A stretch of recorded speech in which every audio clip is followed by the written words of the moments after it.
Hey everybody, it's Caleb Crew with Caleb Crew Reports and Predicts. Thank you guys so much for tuning in.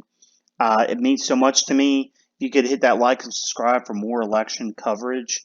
This year we're definitely focused mainly on the U.S. for the rest of the year.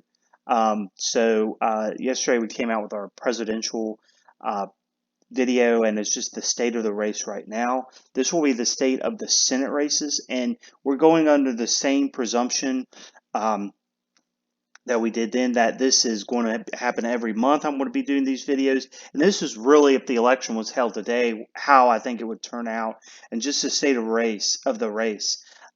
So as I will go over here, I do these are on 538, so we can look at this map, and there are some of these races that I actually don't, that they have marked a certain way that I'm not a big fan of. So we will start out in Arizona. Now, Arizona, that race is tightening some, but Mark Kelly's been up for a while. There's a poll today that showed him up by 19. There's another poll that showed it even, that has a better rating. Change has Kelly up by 6. Emerson has him up by 11, and we know Emerson is a very good poll. So a lot of polls have Mark Kelly up, and I actually do think, as it stands right now, while Arizona will go for Trump, Mark Kelly will win the Senate race there, and I know it's kind of crazy. We'll go over then to Colorado, um, and people say, "Oh, why are you going to Colorado? That's probably a pretty solid Dem seat," and it is a solid Dem seat. There's a poll that has uh, Hickenlooper up by 18, 11, 18 earlier on, and then one from a couple weeks ago that has him up by 6. But I do think that's a closer race. I think it should be a light blue. I still think Hickenlooper will win, and of course the president will not do well. But I do think Colorado is probably a little closer. I'm actually we'll go to Minnesota next, and this will probably be one of my bigger peop challenges that people think I'm probably an outlier on. But we've seen in the presidential race it's really close. And we have some polling here that has shown recently that this race is within. We have Smith; she's only uh, up by 9 in July, and as the presidential race in Minnesota tightened, a really good Emerson poll showed it within 3. I actually think Lewis there, and I think he ran for the House previously in Minnesota. I actually do think he's going to pull an upset, and so some people, uh, that's probably the biggest disagreement people have. Let's go down to Iowa. Iowa's another one that I think a lot of people may have a lot of questions on. And if we look at Iowa, uh, it's showing it kind of close. Some polls have the Democrats up, some have Joni Ernst up as well, and the higher rating pollsters at Monmouth have her up. So I actually am going to keep it where it is with the Republicans, with Joni Ernst continuing to keep Iowa. Now, the Texas race is something as well, with MJ Hanger versus Senator John Cornyn. And I think Senator John Cornyn's been there a while. He's up by, in some of these polls, only by 1, but a lot of them he's up by 6, 7, 10, 9. So I definitely think that Cornyn will keep that as well, and I'm going to make that a little safer. Um, I think that's a pretty safe race there.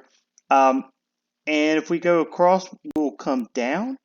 So if we start up in Maine, if you look at the polling in Maine, it's actually very close. In that Senate race, um, Susan Collins's favorability has taken a big hit if we look at that. And we actually have polls showing her down by 5, showing 8 and 7. I just think that poll, even kind of the good ratings, Quinnipiac is 4-3. I think unless something kind of shifts more towards her favor or the president's favor, although with her being icy with the president, I don't know if it helps her as much if it shifts more towards his favor in Maine. But I actually do think that she's actually will lose as it stands now. So let's go down as we're talking. I'm just switching some of these states that they have them as different colors. Um, I just want to make them what I think they are. A lot of these are solid red states. I think if you look at Kentucky, a lot of Democrats just ooze over being able to take down Mitch McConnell. But if you look at the polling, McConnell up by 5, 3, and 2. But there's one here, him up by 17, him up by 22. And these are a lot better than some of these other ones or the same. So I do think McConnell is going to pull that off. Maybe it's not a solid red seat, but the president is also up in a lot of these polls pretty well in Kentucky. So I'm not very uh, worried. Alabama, and surprisingly, we have some tough races in the South. But if we go to the Alabama Senate race with Tommy Tuberville getting in there, I did with Roy Moore not being the nominee. I don't think it matters. But if you see Tuberville up by 17, Tuberville up by 10, Tuberville by 8, even 6, well, that would have been Jeff Sessions. I actually think Alabama is one of the safest Republican races this year. So if we go over to North Carolina, and this is going to be a really close race in North Carolina.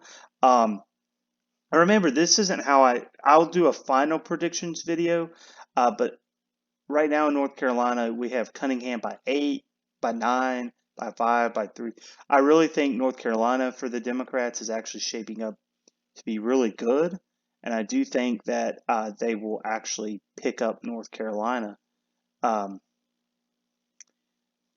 South Carolina, of course, Democrats also want to take out Lindsey Graham, which a lot of conservatives at one point wanted to do, but that switched.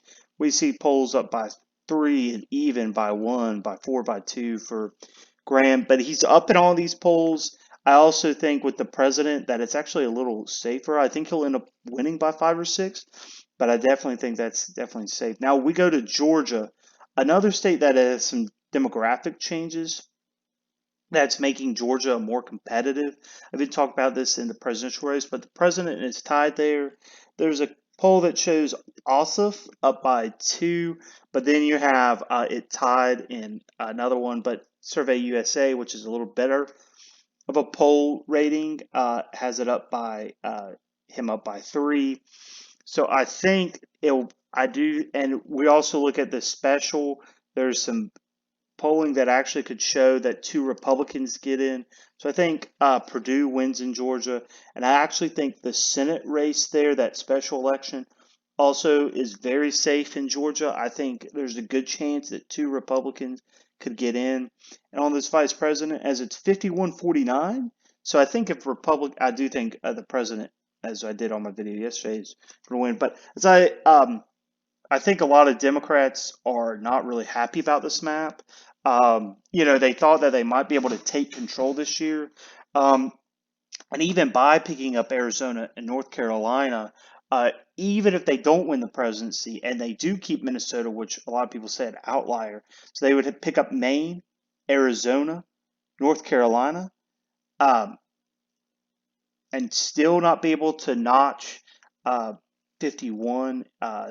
Even if they kept Minnesota, they'd have to pick up Iowa or Georgia or South Carolina, or Texas, which I obviously don't think is doable for them. So I think a couple state to watch too that I didn't really go too much in because I don't think it's that in play right now. But also Michigan, there's some polling that shows it within 5 and 3. There's the better polling, but there's some polling that shows it within that it's a little more than that. So I definitely think Michigan could be a closer. And I didn't really go into New Hampshire as well. There's a lot of polling there in New Hampshire that shows that Senate race isn't really tough, but you have a pretty a governor's race there that Shaheen's up by 10 in almost all of these. So I really think that New Hampshire's not as play as Republicans once hoped that it would be. But we will be talking about New Hampshire in the next couple weeks. Like I said yesterday, we're doing a presidential monthly one. We're also doing a Senate one. I also hope to do a short governor's one as well to go over the key governor's races this year. And then after we get the governors, my first monthly out on that, which also will air this week, we will be going into the state Senate and state House chamber races, who will win those chambers in some of the key battleground states. And some of these aren't necessarily battleground states, but they're battleground for these chambers, which will be very important for redistricting. So thank you guys so much for tuning in. It means so much to me. If you could hit like and subscribe, it would be greatly appreciated. Thank you and have a blessed day.